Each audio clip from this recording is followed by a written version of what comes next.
രാധേ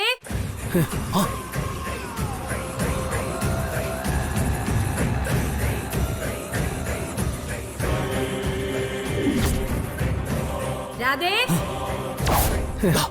വാ വാ.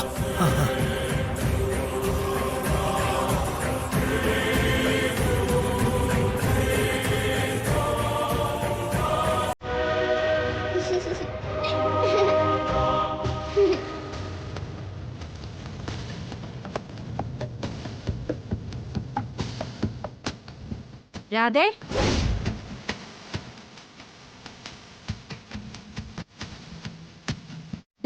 നീ രാധമോളെയും കൊണ്ട് ഇവിടെ വന്ന് നിൽക്കുവാണോ? അമ്മ എവിടെയെല്ലാം നോക്കിയെന്നറിയാവോ? വാ പോകാൻ സമയായി.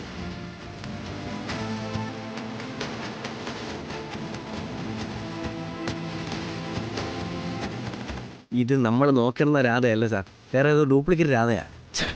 വെറുതെ പ്രതീക്ഷിച്ചു. ഇനി നിൽക്കണ്ട സാറേ, പോവാൻ നമുക്ക്. കർമ്മി അവിടെ കാത്തിരിക്കാനുള്ളതാണ്.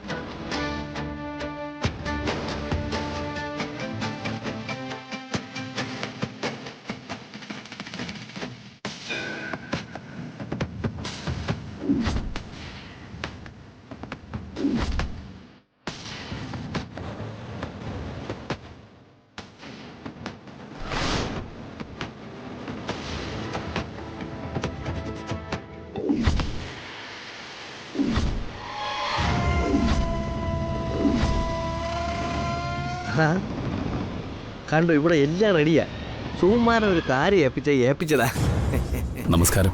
നമസ്കാരം. മേഘനാഥൻ സാറല്ലേ? വരൂ, ഇങ്ങോട്ട് ഇരുന്നോളൂ.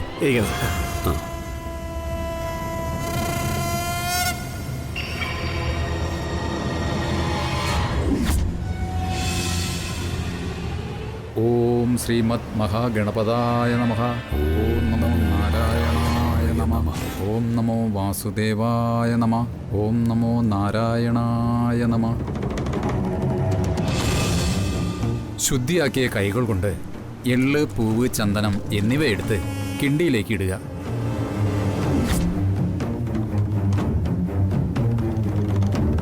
ആകാശഗംഗ കൊണ്ടും സപ്തതീർത്ഥം കൊണ്ടും മാനസ സങ്കല്പ പിതൃതീർത്ഥം സമർപ്പയാമി.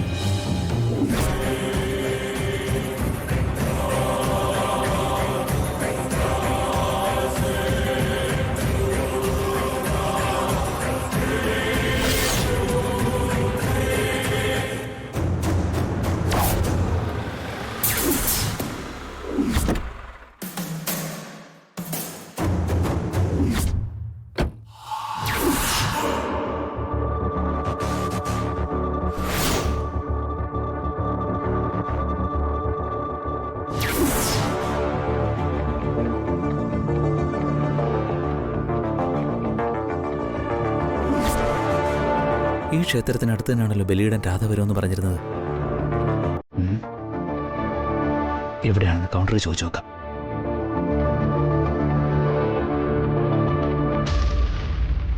ഇവിടെ ബലികർമ്മങ്ങൾ നടക്കുന്ന സ്ഥലം താഴെ സ്റ്റെപ്പ് ഇറങ്ങി ചെന്നാ മതി, കടൽ തീരത്താ. ആ ശരി.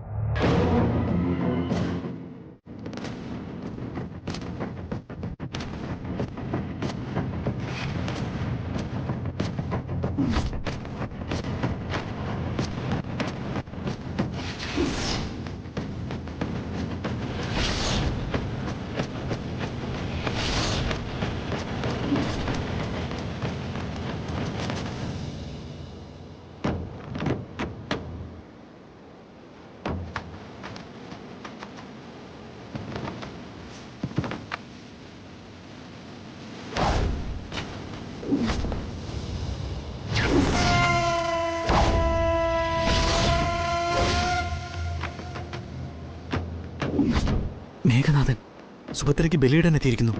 ഒട്ടും പ്രതീക്ഷിക്കാത്തതാണല്ലോ. രാധ ഇവിടെ എത്തിയിരിക്കുമെന്നറിയില്ല. മേഘനാഥൻ അവളെ കണ്ടിരിക്കുമെന്നും അറിയില്ല.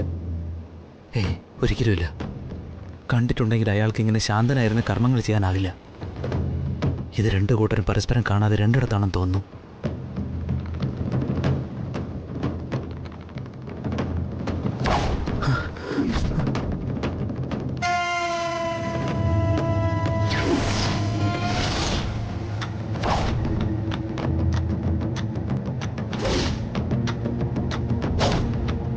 ഈശ്വര, താൻ തേടി നടക്കുന്ന രാധയും തൻ്റെ മകൻ കാശിയുമാണ് ഇവിടെ അല്പദൂരത്തിനടുത്തിരുന്ന് കർമ്മങ്ങൾ ചെയ്യുന്നതെന്ന് മേഘനാഥൻ അറിഞ്ഞാൽ എന്തായിരിക്കും ഇനി സംഭവിക്കുക? ദൈവമേ, കുഴപ്പങ്ങളൊന്നും വരുത്തരുതേ.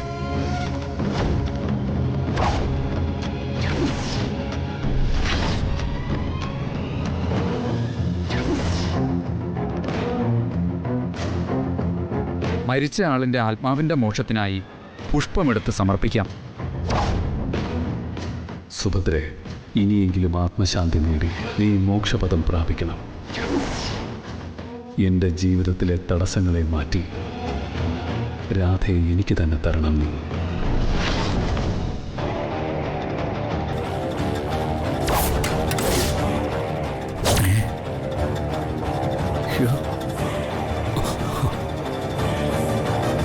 ദൈവമേ,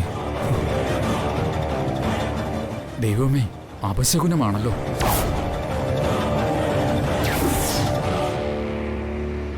ദൈവങ്ങളെ, അക്ഷന്തവ്യമായ അപരാധങ്ങൾ മായിച്ച് നിത്യമായ ക്ഷമ നൽകാൻ കനിവ് കാണിക്കണമേ.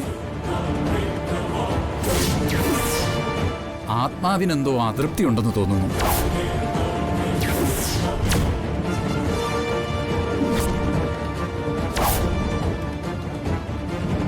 എന്ത് പ്രായശ്ചിത്തം വേണമെങ്കിലും ചെയ്യാൻ തിരുമേനി.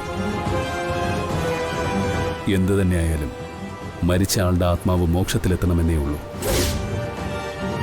ശരി, അങ്ങനെയാണെങ്കിൽ ഈ കർമ്മങ്ങൾ കൃത്യമായി പൂർത്തിയാകുന്ന മുറയ്ക്ക് കുറച്ചു പേർക്ക് അന്നദാനം കൊടുക്കുന്നത് നന്നായിരിക്കും. കുറച്ചു പേർക്കാക്കേണ്ട തിരുമേനി, ആത്മാവിന്റെ മോക്ഷത്തിനായി ഇന്നിവിടെ വരുന്ന എല്ലാവർക്കും വേണ്ട അന്നദാനത്തിനായി ഞാൻ ഏർപ്പാട് ചെയ്യാം. അങ്ങനെ ചെയ്താൽ വളരെ നല്ലത്. പറഞ്ഞത് കേട്ടില്ലേ മണിച്ച? ഇപ്പൊ തന്നെ വേഗം പോയി അന്നദാനത്തിനുള്ള ഏർപ്പാടുകൾ ചെയ്യൂ. അല്ല, അത് ഇന്ന് തന്നെ വേണമെന്നുണ്ടോ? ഇന്ന് ഉച്ചത്തേക്ക് നടത്തണമെങ്കിൽ പോലും ആരെയാ ഒന്ന് വിളിച്ച് ഏർപ്പാട് ചെയ്യാൻ പറ്റുന്നത്? അന്നദാനം നാളത്തേക്ക് ആരെങ്കിൽ നടത്താൻ ബുദ്ധിമുട്ടില്ലായിരുന്നു. ശുഭസ്യ ശീക്രം എന്നാണ് പ്രമാണം. നല്ല കാര്യങ്ങൾ വൈകിപ്പിക്കാൻ പാടില്ല. അതിപ്പോ താൻ എന്തിനാണോ ടെൻഷൻ അടിക്കുന്നത്? നമ്മുടെ പ്രസാദില്ലേ ഇവിടെ? നമ്മൾ അമ്പലമുറ്റത്ത് വെച്ച് കണ്ട പ്രസാദ്, അയാളെ വിളിക്ക്. ആ വേണ്ടത് എന്താണെന്ന് വെച്ചാൽ ആ പ്രസാദ് ചെയ്തോളും. താനൊന്നും അറിയണ്ട. ആ ആ പിന്നെ ഞാൻ തരുന്ന കാശങ്ങ് കൊടുത്താൽ മതി. ഓ, ഞാൻ ഒന്ന് ട്രൈ ചെയ്ത് നോക്കാം.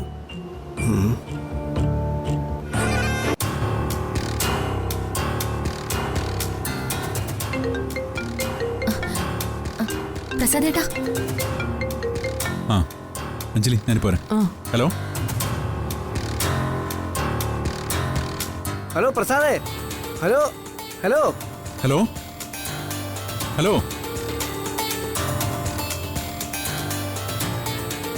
ഹലോ ഹലോ ഹലോ, ഇതാരേത്? ആ പ്രസാദേ, ഞാൻ പറഞ്ഞ കേൾക്കാമോ? ഹലോ, കേൾക്കാമോ? ആരേത്? ആ ഹലോ പ്രസാദ്, ഞാൻ മണിവർണ്ണൻ പിള്ളയാണ്. നാരായണ സാറിൻ്റെ കൂടെയുള്ള. മനസ്സിലായോ? ആ, മനസ്സിലായി മനസ്സിലായി, പറഞ്ഞോളൂ. എന്തായി കാര്യങ്ങളൊക്കെ?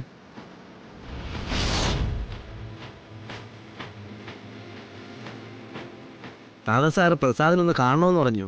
ഞങ്ങളുടെ കടൽ തീരത്ത് തെക്ക് ഭാഗത്തുണ്ട്. ഒന്നിവിടം വരെ വരാൻ പറ്റുമോ?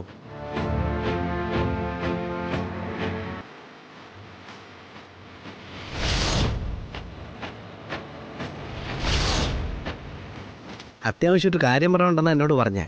ഓ ശരി ശരി, ഞാൻ വരാം. ഒരു 2 മിനിറ്റ്. ഓ ശരി ശരി ശരി.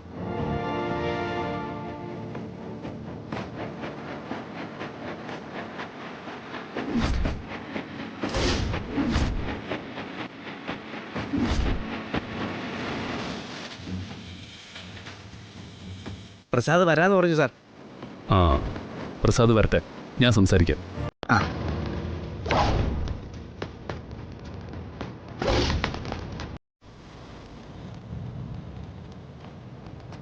ആ സാർ. ആ പ്രസാദ്, വളരെ വേഗം എത്തിയല്ലോ. ഞാനിവിടെ അടുത്തുണ്ടായിരുന്നു സാർ. എന്താ സാർ വിളിച്ചത്? പ്രസാദ്, ഇന്ന് എൻ്റെ ഭാര്യയുടെ ആണ്ടുബലി ചടങ്ങുകളാണ് ഇവിടെ നടക്കുന്നത്. ഓ, മരണം നടന്നിട്ട് 7 വർഷം കഴിഞ്ഞു. പക്ഷേ ബലികർമ്മങ്ങളൊന്നും നടത്തിയിട്ടുണ്ടായിരുന്നില്ല. ഓ, ഓരോരോ കാരണങ്ങൾ കൊണ്ട് ആ ചടങ്ങുകളൊക്കെ മുടങ്ങിപ്പോയത്. ഇപ്പം ഇത് ഈ ബലികർമ്മങ്ങൾക്കിടയിലും ചെറിയ ചെറിയ അപശകുനങ്ങൾ. പരിഹാരമായി ഒരു അന്നദാന ചടങ്ങ് നടത്തണമെന്നാണ് തിരുമേനി പറയുന്നത്. അതിനുവേണ്ട ഏർപ്പാടുകൾ നിങ്ങൾ തന്നെ ഒന്ന് ചെയ്തു തരണം, അത്യാവശ്യമാണ്. അയ്യോ സാർ, ഞാനും ഫാമിലിയായി ഇതുപോലൊരു ചടങ്ങിന് വേണ്ടി വന്നതായിരുന്നു. അതിൻ്റെ തിരക്കിലാണ് ഇപ്പോഴും. അതുമല്ല, ഇന്ന് വേറെ ചില വർക്കുകൾ വന്നത് പോലും ഏറ്റെടുത്തിട്ടില്ലായിരുന്നു. ഇത്ര ചുരുങ്ങിയ സമയത്തിനുള്ളിൽ അന്നദാനത്തിന് എന്ത് ചെയ്യാനാണ് സാർ? പ്ലീസ് പ്രസാദ്, നിങ്ങൾ വിചാരിച്ചാൽ മാത്രമേ എന്തെങ്കിലും ചെയ്യാൻ പറ്റൂ. എനിക്ക് ഉറപ്പുണ്ട് നിങ്ങൾ വിചാരിച്ചാൽ ഇത് നടക്കും. നിങ്ങൾക്കറിയാലോ എൻ്റെ ജീവിതത്തിലെ പ്രശ്നങ്ങൾ. എല്ലാത്തിനും കാരണം എൻ്റെ ഭാര്യയുടെ ആത്മാവിന് മോക്ഷം കിട്ടിയിട്ടില്ലെന്നതാ ജ്യോത്സ്യന്മാർ പറയുന്നത്. ഇന്നിതാ ഞാനത് ചെയ്യുന്നു. അതിൻ്റെ പൂർണ്ണതയ്ക്ക് വേണ്ടി നിങ്ങൾ ഇതുകൂടി ഒന്ന് ചെയ്തു തന്നാൽ പുണ്യം കിട്ടും. എൻ്റെ ഭാര്യയുടെ ആത്മാവിന് മോക്ഷവും. പ്രസാദേ, നിങ്ങളെ ഇദ്ദേഹം ഒരു അനുജനെ പോലെയാണ് കാണുന്നത്. സാറിൻ്റെ ഭാര്യയെ സ്വന്തം ജ്യേഷ്ഠത്തെയായി കണ്ട് ഈ അന്നദാനം ഒന്ന് നടത്തി കൊടുക്കണം പ്ലീസ്.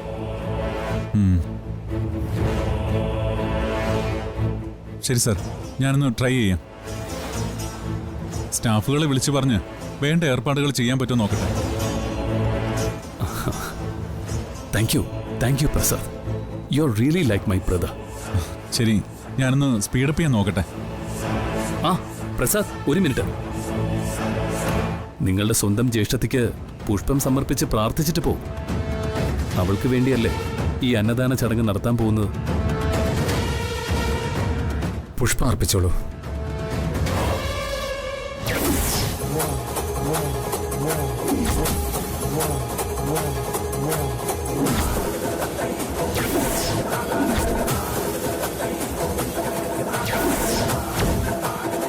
ശരി സാർ.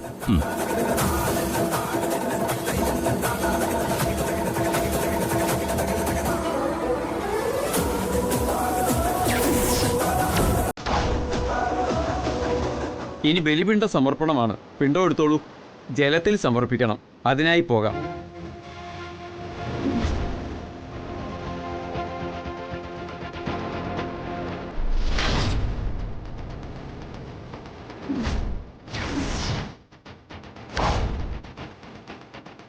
എടുത്തല്ലോ. പോകാം.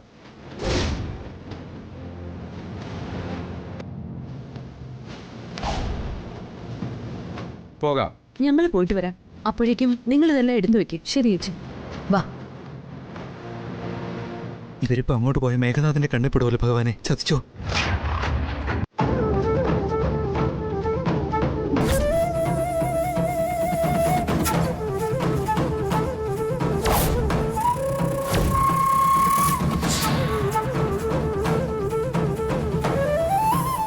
ഇവര് മേഘനാഥന്റെ അടുത്തേക്കാണല്ലോ പോകുന്നത്.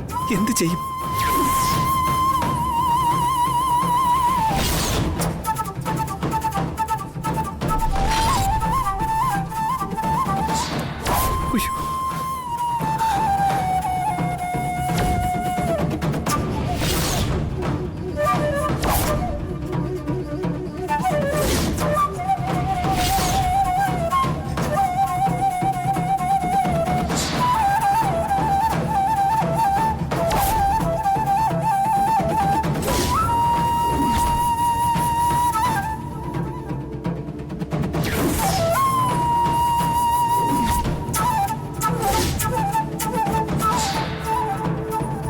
പിണ്ട ഇരിക്കുന്ന ഇലയും എല്ലാം കൂടി ചേർത്തെടുത്തോളൂ.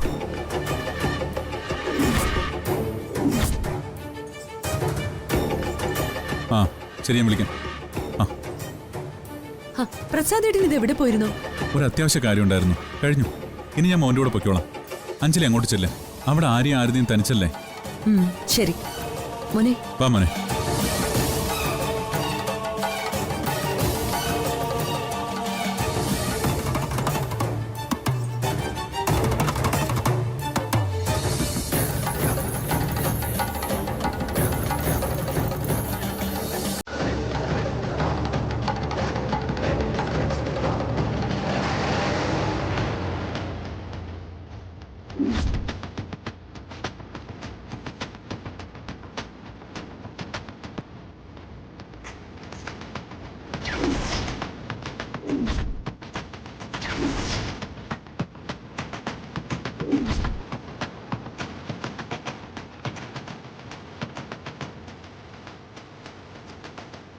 ആ വേണുവേട്ടനോ?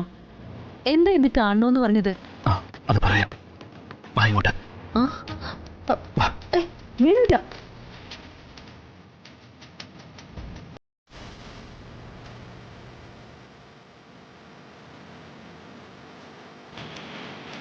ഏയ് അച്യുത്, വാദനങ്ങൾ ആഹാ അച്യുത് മോനെ, നീ ഇവിടെ ഉണ്ടായിരുന്നോ? ഈ ചടങ്ങിന്റെ കാര്യ ഞാൻ നേരത്തെ പറഞ്ഞത് സാർ. ഫോണിലൂടെ തന്നെ അന്നദാനത്തിനുള്ള ഏർപ്പാടുകൾ ചെയ്തു കഴിഞ്ഞു. അല്പം വൈകിയാണെങ്കിലും അത് നടക്കുന്നുള്ളത് ഉറപ്പാ. ഓ thank you Prasad, thank you very much.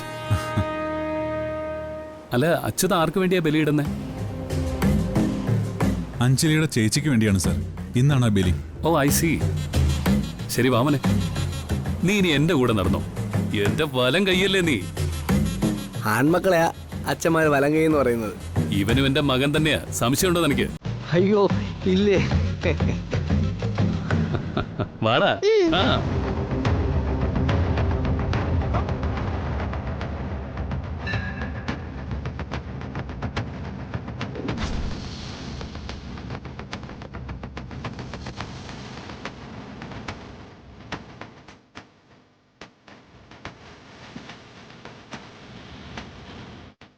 വേണുവേട്ടാ മതി, ഇനി എനിക്ക് ഓടാൻ വയ്യ. ഇനി പറ, എന്താ ഇത്ര പ്രധാനപ്പെട്ട കാര്യം പറയാനുള്ളത്? ഒരേ ഒരു കാര്യം, ഞാൻ ആവശ്യപ്പെടുന്ന ഈ കാര്യം നടത്തിത്തരാൻ ഈ ലോകത്ത് നിനക്ക് മാത്രമേ സാധിക്കുകയുള്ളൂ. നിനക്ക് മാത്രം. വേണുവേട്ടൻ ഇത് പറഞ്ഞെന്നെ പേടിപ്പിക്കുവാണല്ലോ. എന്താ കാര്യമെന്ന് പറ. വെറുതെ പറഞ്ഞതല്ല, എനിക്ക് വേണ്ടി മാത്രമായി ആവശ്യപ്പെടുന്നതുമല്ല. ഒരു ഗ്രാമം മുഴുവനുമാണ് നിന്റെ മറുപടിക്കായി കാത്തിരിക്കുന്നത്. മറ്റൊരർത്ഥത്തിൽ പറഞ്ഞ നിന്റെ സമ്മതത്തിനായി വഴിപാട് നേർന്നിരിക്കണവർ. തൃപ്പങ്കോട്ട് ദേശത്തെപ്പറ്റിയാണ് ഞാൻ പറഞ്ഞത്. തൃപ്പങ്കോട്ട് വാസുദേവന്റെയും സുഭദ്രാമ്മയുടെയും പ്രിയപ്പെട്ട പ്രജകളെപ്പറ്റി. ഞാൻ എന്താ അവർക്ക് വേണ്ടി ചെയ്യേണ്ടത്? 2 കാര്യങ്ങൾ. വരുന്ന പൗർണമിക്ക് പൂർണ്ണ കുംഭപ്രദക്ഷിണം, പിന്നെ ഉടവാൾ സമർപ്പണ പൂജയും. അറിയാലോ ഉത്സവത്തെപ്പറ്റി. ഈ വരുന്ന ധനുമാസത്തിലെ പൗർണമി നാളിൽ രാധ തൃപ്പങ്കോട്ടേക്ക് തിരിച്ചു വന്നേ പറ്റൂ. പ്രപിതാമഹന്മാരുടെ ആത്മാക്കളെയും തൃപ്പങ്കോട്ട് ജനതയെയും സാക്ഷിയാക്കി അവിടുത്തെ അംശാധികാരം ഏറ്റെടുക്കണം. പൂർണ്ണകുംഭ പ്രദക്ഷിണവും ഉടവാൾ പൂജയും നടത്തി ദേവീനടയിലെ തിരുവുത്സവ ചടങ്ങുകൾ പൂർത്തിയാക്കണം. നാടിൻ്റെ നഷ്ടപ്പെട്ട ഐശ്വര്യവും ഐക്യവും വീണ്ടെടുക്കണം. അതാണ് ആവശ്യം.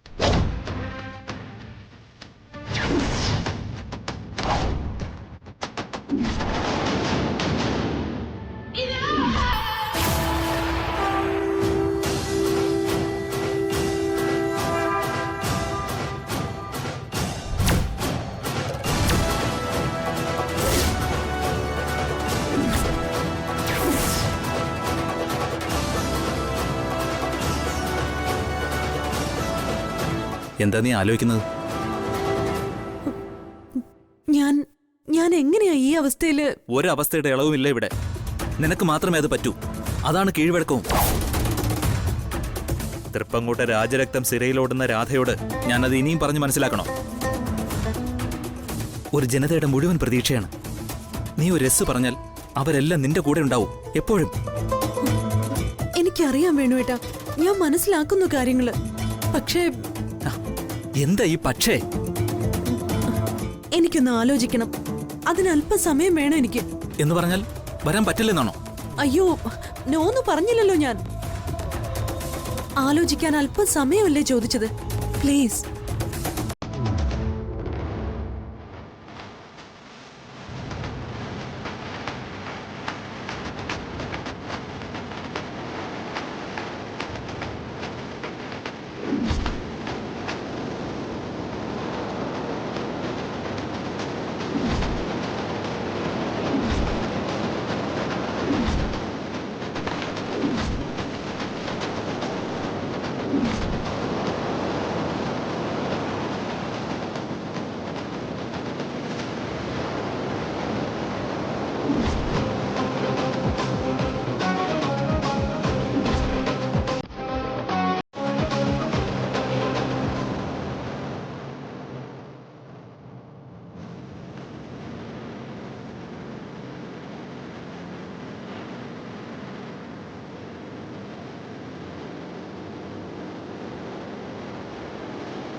അഞ്ജലി എവിടെ? അയ്യോ ഇങ്ങോട്ട് വന്നില്ലല്ലോ. വന്നില്ലേ? ഇല്ല, ഇനിയിപ്പോ ക്ഷേത്രത്തിൽ വല്ലതും തൊഴാൻ പോയതാണോന്ന് അറിയില്ല. അതെ, ബലിയിടൽ ചടങ്ങ് കഴിഞ്ഞില്ലേ? ചിലപ്പോ ക്ഷേത്രത്തിലേക്ക് പോയതായിരിക്കും. ശരി, ഞാനൊന്ന് നോക്കിയിട്ട് വരാം. ദാ, ഇത് വെച്ചോ.